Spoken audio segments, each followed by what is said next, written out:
Hello,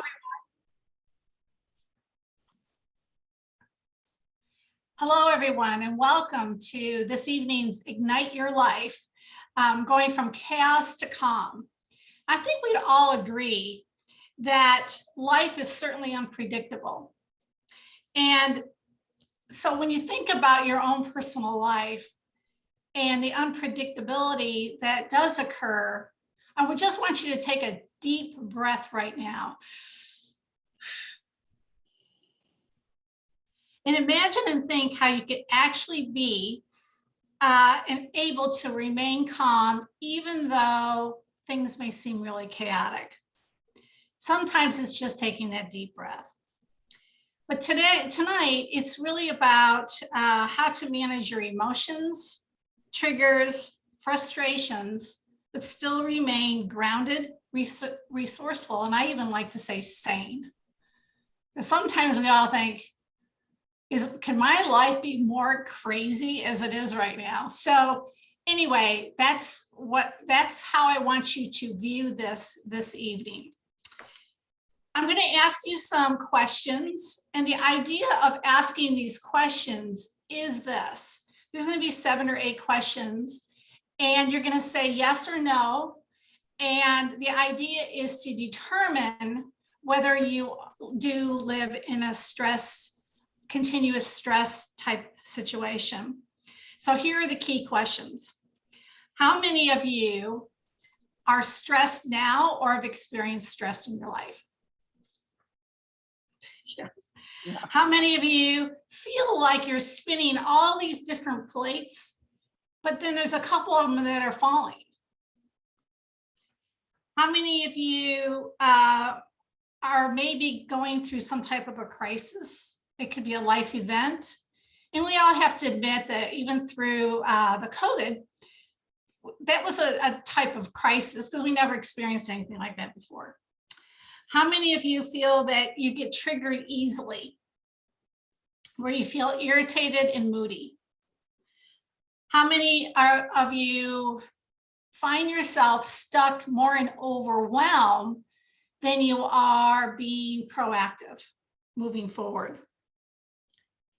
And well, anyway, so when you think about those questions, if you said yes to a couple of these at least, then this is definitely the right place to be tonight. Because we're going to help you manage your stress and go from chaos to calm. So the first thing is understanding what actually occurs in the mind, particularly in the unconscious, when you're overwhelmed with your body. Did you know that when we're in a state of chaos or overwhelm, anxiety or stress, we actually release adrenaline and cortisol hormones. This is what puts us in the state of fight, flight, or freeze. What we actually want to do is we want to slow down the brain waves, which rejuvenates the brain chemistry that actually releases the dopamine. That's the feel-good hormone. But it also calms us down so that we can better cope and move, actually move, not only effectively, but efficiently. So that's what actually is part of what occurs when we're feeling a lot of anxiety. And so now, what we're going to do is Lisa's going to talk about some of the problems that can occur with your health related to stress. So go ahead, Lisa. Thanks, Jodie. Appreciate it. All right. So, there's the obvious with stress. You might get a headache, a tension headache, that kind of thing. But there are a myriad of long-term health issues that can occur from stress.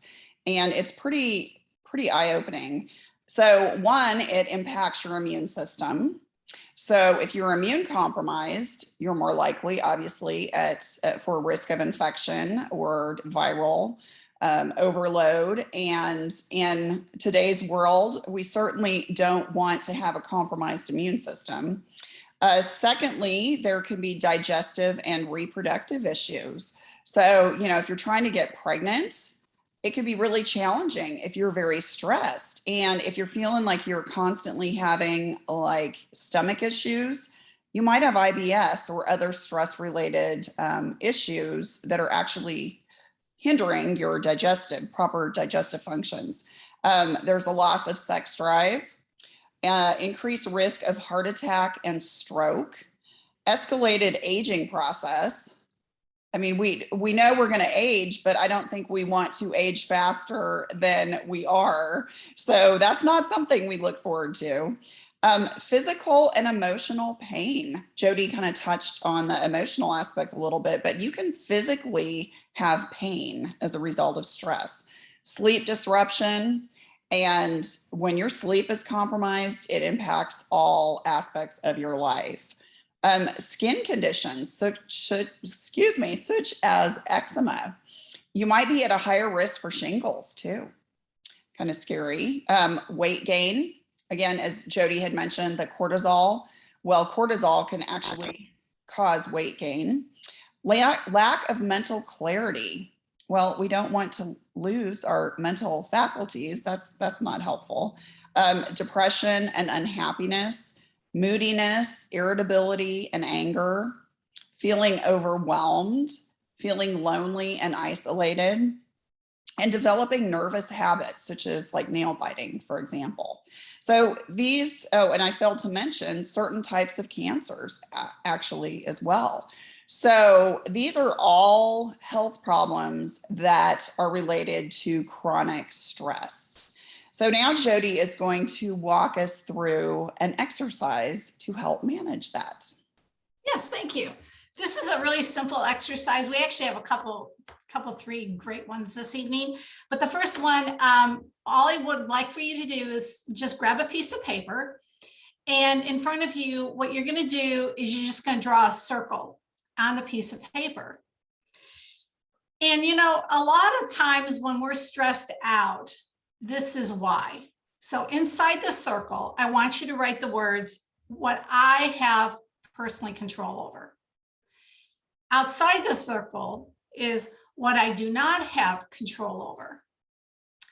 And it's stated, there's a lot of statistics, I should say, that oftentimes when people are stressed out, it's because 80% of the time they're focused on outside the circle, what they do not have control over.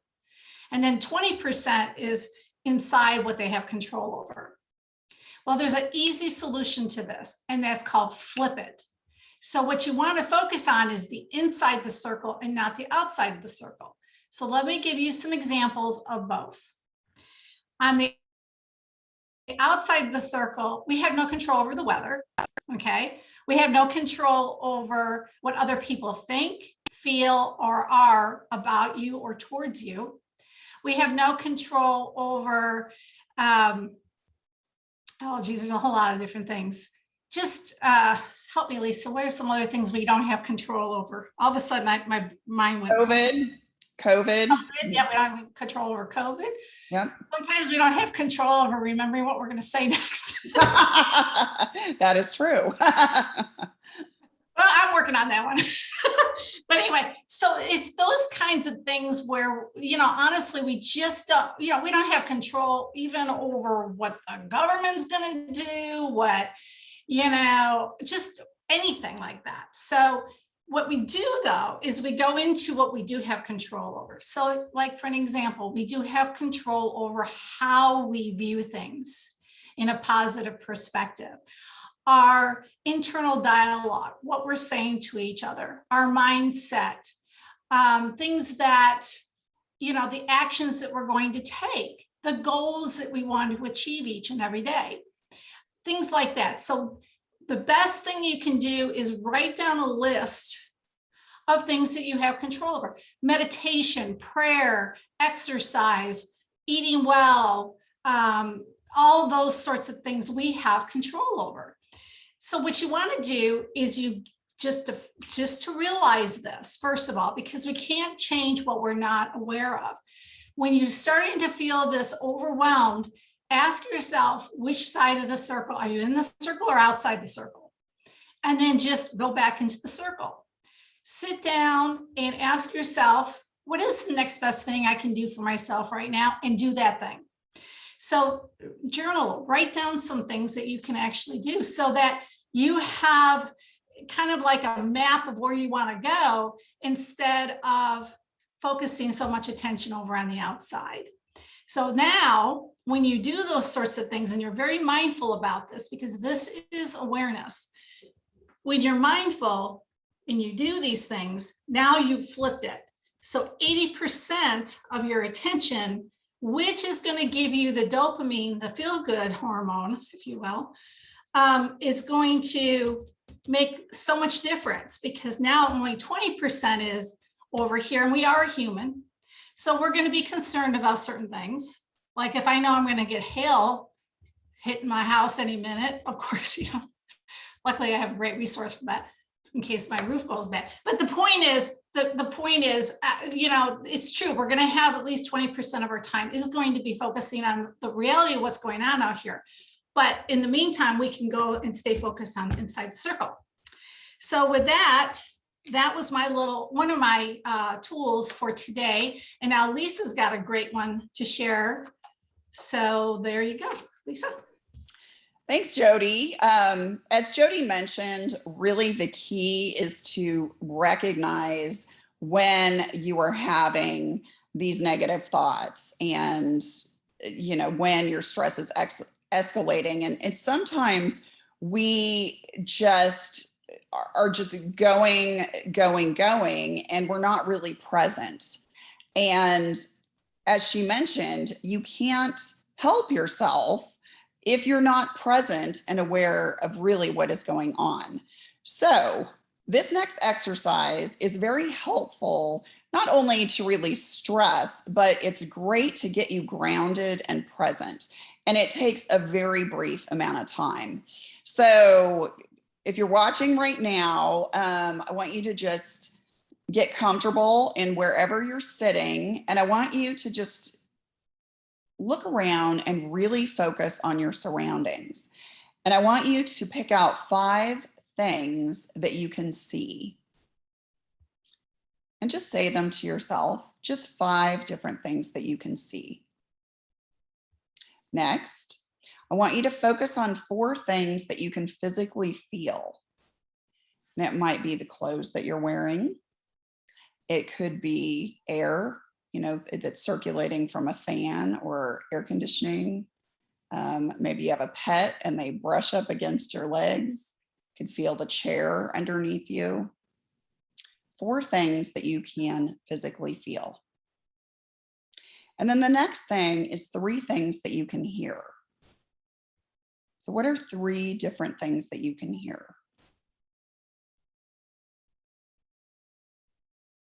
Next, I want you to focus on 2 things that you can smell. 2 different things that you can smell.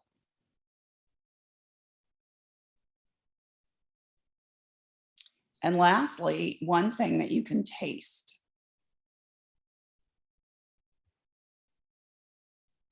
So after doing that, hopefully that maybe made you a little more present and aware, gave you just a little bit of clarity. So then you can focus on what has really been attracting your thoughts, I guess you could say, and then the next step to kind of move forward. So that's one exercise, and that's called the 5, 4, 3, 2, 1 technique. The next one that you could do is just take 5 minutes. And it's called Take 5. And basically what it is you just disconnect. If you're working and work is really stressful, just get away from your desk. Walk around. You could go outside if it's too hot, walk around your house, play with your pet, just do some deep breathing, or do the 5, 4, 3, 2, 1 technique, but take 5 minutes. And then the next one, and I love this one, this is my favorite. It's the happy place visualization exercise. So what I want you to do is close your eyes, take a deep breath in through your nose, and exhale slowly through your mouth. Take another deep breath in through your nose and exhale slowly through your mouth. I want you to visualize that you are in your happy place. That's that place where you feel the best, the happiness, the happiest. You could be on a beach somewhere. You might be on a mountaintop. You could be with friends and family. But I want you to really envision that you are in that happy place. What do you see? What colors do you see? Are there buildings,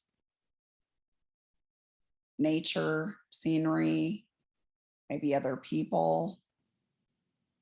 What do you see? Really visualize what you see. How do you feel? How do you physically feel? Does your body feel light, kind of like you're floating? Or maybe it feels heavier, but relaxed. If you're on a beach, you might feel the sand beneath your feet, feel a soft breeze blowing. And what do you hear? Do you hear waves crashing, children laughing, birds overhead? What do you hear? What do you smell? Is it the smell of pine trees? Salty smell of the ocean? Maybe it's all those warm, comforting smells. Maybe it's a holiday and you're celebrating with family. Whatever it is, what do you smell? Now I want you to imagine that you're walking through your happy place. And as you're taking those steps, notice how the scenery changes. What's different? Do the colors change? Do the sounds change? How do you physically feel walking through that space? Notice the colors, the light, what you might be feeling. Now you can slowly open your eyes. I don't know about anybody else, but I'm going to buy a round trip ticket back to Rome, Italy. Okay, I'll come with you. Okay, we're going to do that. That sounds fantastic. All right. So that's just a fun way to kind of get out of your head and really transport yourself to a place that really makes you feel happy and relaxed. So I'm going to turn it back to Jodie to wrap us up. Okay, good. So hopefully this evening and this time we had together is giving you some tools and things to think about and use and utilize. And basically what it boils down to is that we want to have a healthy body, which means balance, strength, being physically well, healthy mind, which is a clear mind, focus, sharp and alert. You also want to have healthy emotions, grounded, resourceful, confident, for example, and then your spirituality, whatever that is for you, but it's faith, grace, peace, joy. And all of these are, we want to have congruency. So with these steps that we took this evening and conversations and tips, hopefully that this is what you'll be able to utilize to create that congruency. So thank you for being here. And our next event is we have 2 dates set. One is September 28th, again, same time, 6 to 7 Central Time. And then, let's see, no, wait, excuse me. I take that wrong. Yeah, no, that's right. And then October 26th from 6 to 7. we're taking November and December off due to the holidays, but those are the dates that you want to put on your calendar. Again, September 28th and October 26th from 6 to 7 p.m. Central Time. And you'll all see the notices and things like that through Facebook and personal limitations and things like that. So thank you again for being here. And I think Lisa just has final remarks on our questionnaire and things like that. All right. Well, thanks for watching. We really appreciate this. And yes, mark your calendars for our 2 events in the future. And if you know of anybody who might be interested in this type of information, please invite them. We would love to have them. I am not posting a questionnaire right now, but what I would love from you is if you did watch, if you would please comment below. We would love your feedback because we want to improve upon these and make them as beneficial as possible. So any feedback that you can provide would be great. And also, if you want to include maybe some topics that would be of interest as well, we would love to see that. So feel free to put that in the comments. And we will look forward to seeing you all then on September 28th. So have a great evening. Yes, thank you. Bye, everybody. Bye-bye.